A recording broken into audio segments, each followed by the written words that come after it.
चुनाव बहुत नज़दीक है और हमारे साथ करनाल की राजनीति में हड़कंप मचाने वाले या फिर करनाल की राजनीति में अहम भूमिका निभाने वाले करनाल के लोकप्रिय नेता और कहीं भाजपा के लोकप्रिय नेता अमरिंदर जी हैं और उनका स्वागत कर लेते हैं। फिर उसके बाद कुछ आपके सवाल, कुछ हमारे सवाल और कुछ विपक्ष की बातें जो जनता जाना चाहती है। अमरिंदर जी, सबसे पहले तो करनाल में स्वागत है और हमारे चैनल पर आपका स्वागत है। नमस्कार।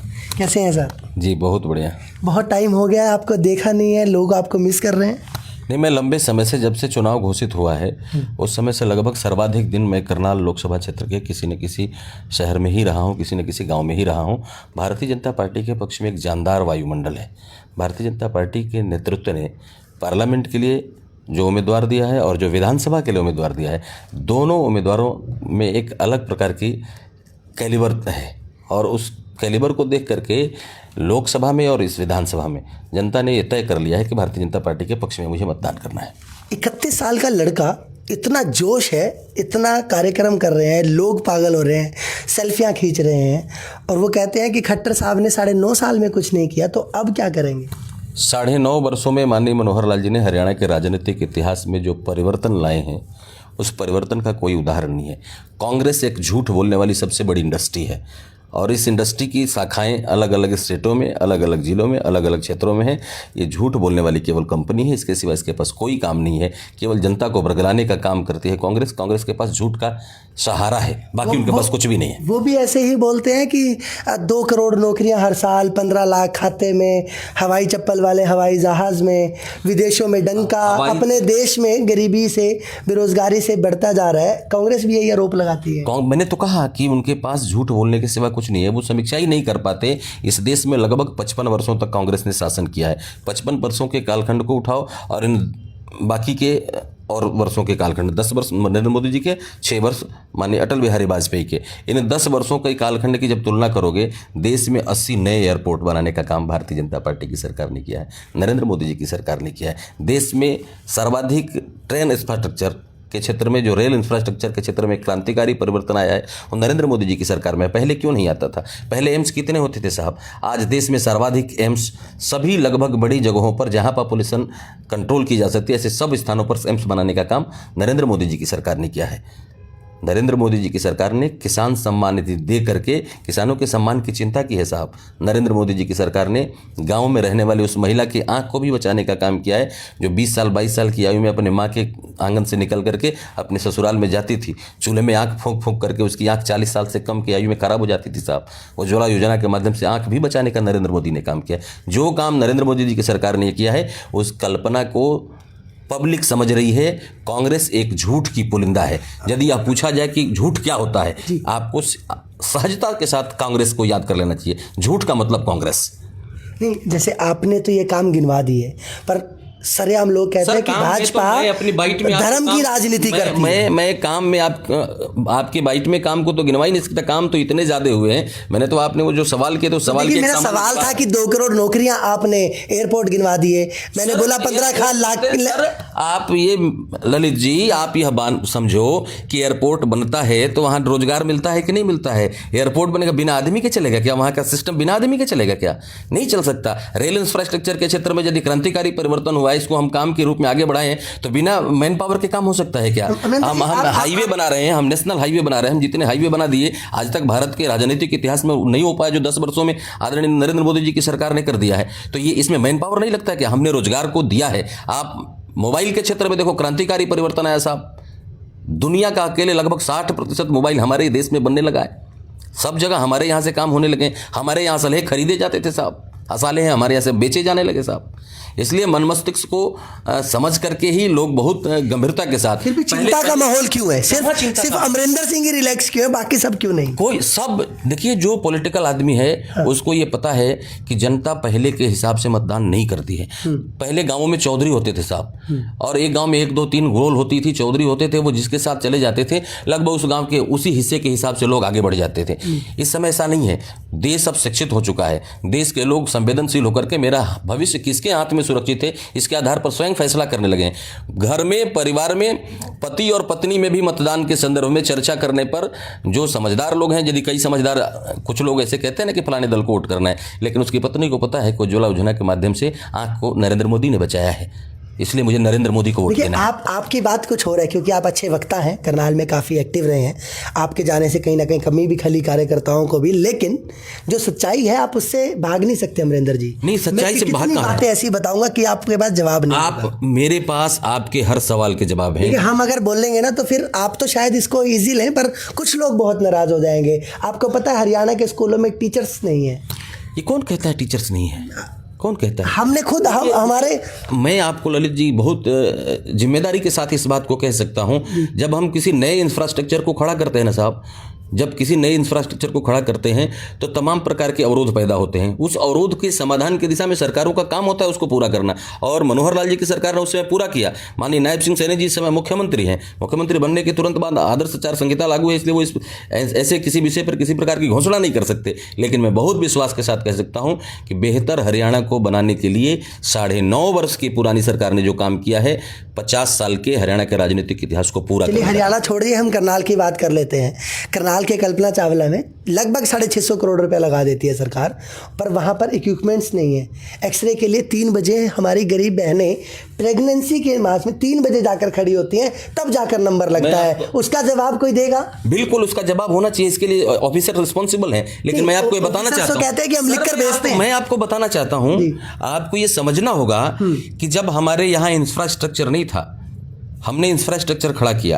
आज डॉक्टर्स कितने, हम हर साल कितने डॉक्टर्स पैदा करने की जरूरत है, हर साल कितने डॉक्टर बनने चाहिए, जो डॉक्टर्स बनने चाहिए उतने डॉक्टर नहीं बन पा रहे। उस दिशा में मनोहर लाल जी की सरकार ने सभी जिलों में प्रयास करके मेडिकल कॉलेज खुल जाए, मेडिकल्स के लिए हमारे स्टूडेंट्स तैयार हो जाएं, उनसे एग्रीमेंट तक करवा रहे हैं हम कि भाई हमारे यहाँ पढ़ने के बाद आपको हमारे स्टेट की जनता की सेवा में आपको रहना होगा। सरकार उसका प्रबंध कर रही है, और उस प्रबंध के साथ यदि खिलवाड़ करने की साजिश की जाएगी तो निश्चित रूप से हरियाणा का नुकसान होगा। और ये बात हरियाणा की एक एक जनता जानती है कि हमारा भविष्य किसके हाथ में सुरक्षित है। भारतीय जनता पार्टी के नेतृत्व के साथ उसकी आत्मा जुड़ी हुई है। इसलिए बहुत, आपने कहा ना रिलैक्स में, मैं रिलैक्स इसलिए हूं कि मुझे पता है कि जनता क्या चाहती है।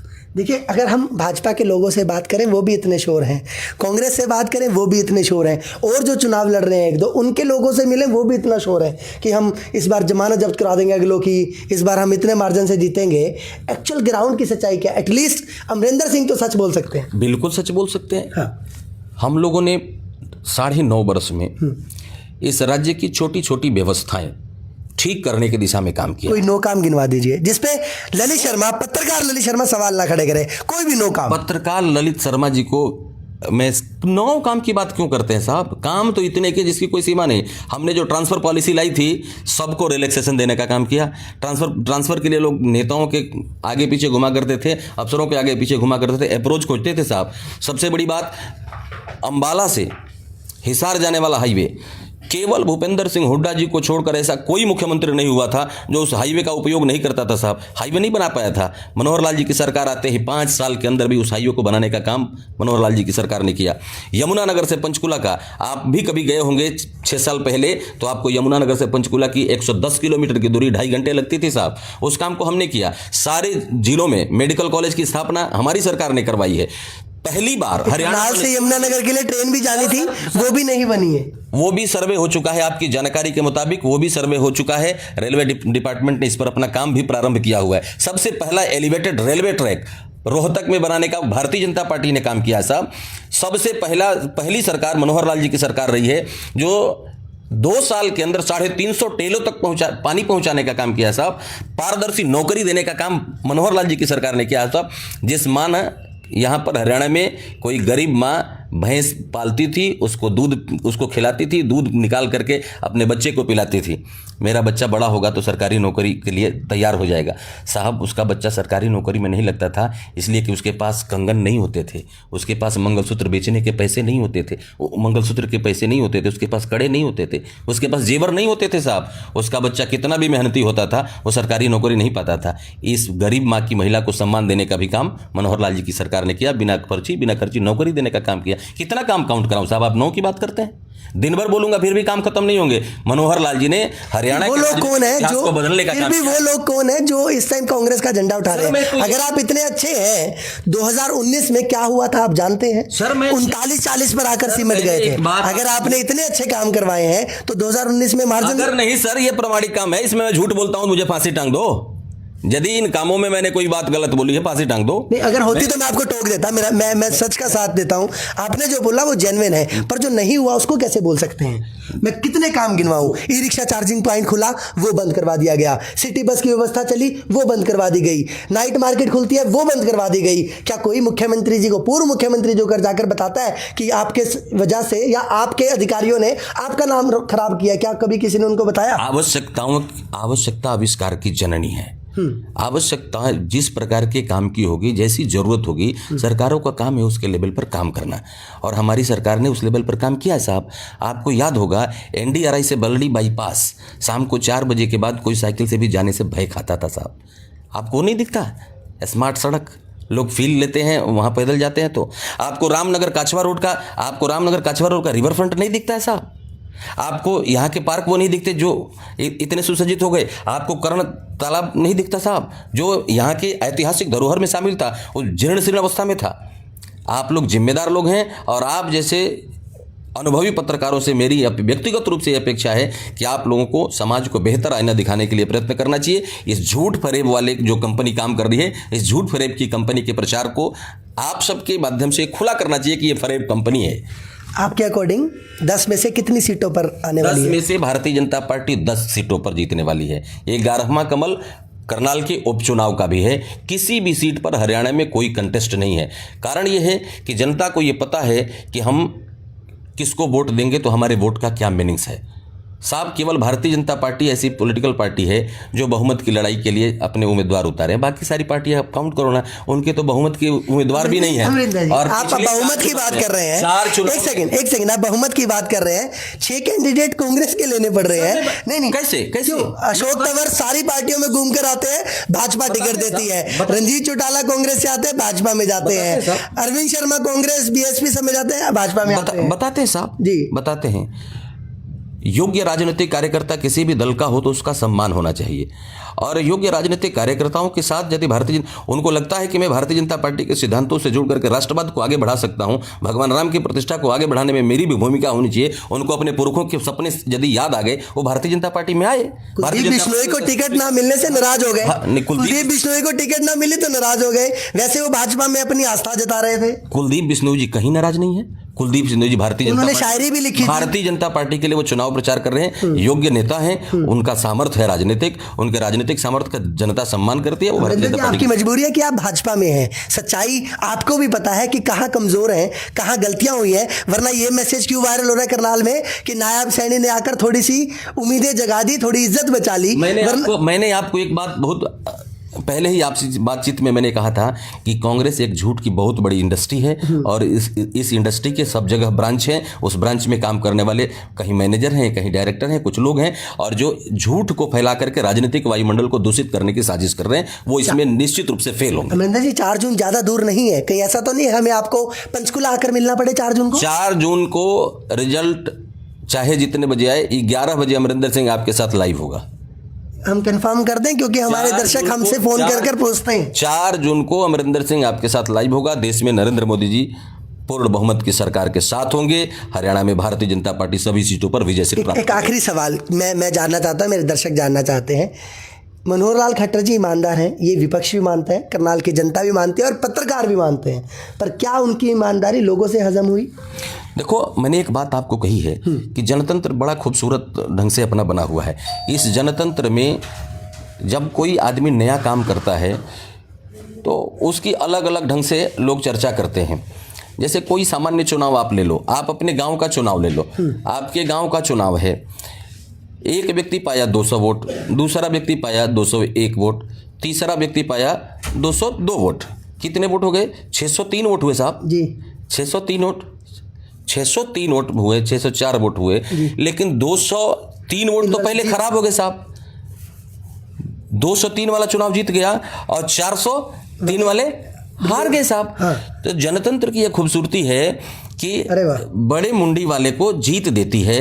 तो पहले दिन ही ये 403 लोग खिलाफ है साहब।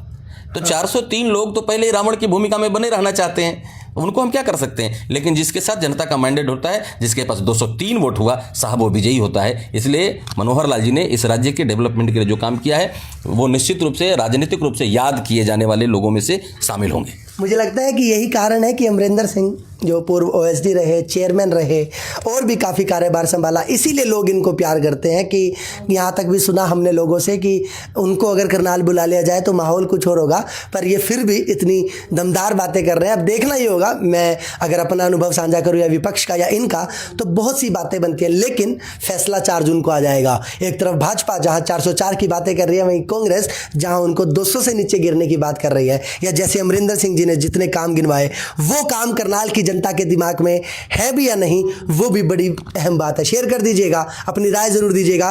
धन्यवाद। जाने से पहले कुछ मैसेज देना चाहते हैं? लोकतंत्र का सबसे ये महत्वपूर्ण पर्व चल रहा है। मैं सभी आपके सभी दर्शकों को अपनी तरफ से ये निवेदन करना चाहता हूं कि आप 100% मतदान अवश्य करें, जनतंत्र को मजबूत करें। धन्यवाद। Thank you.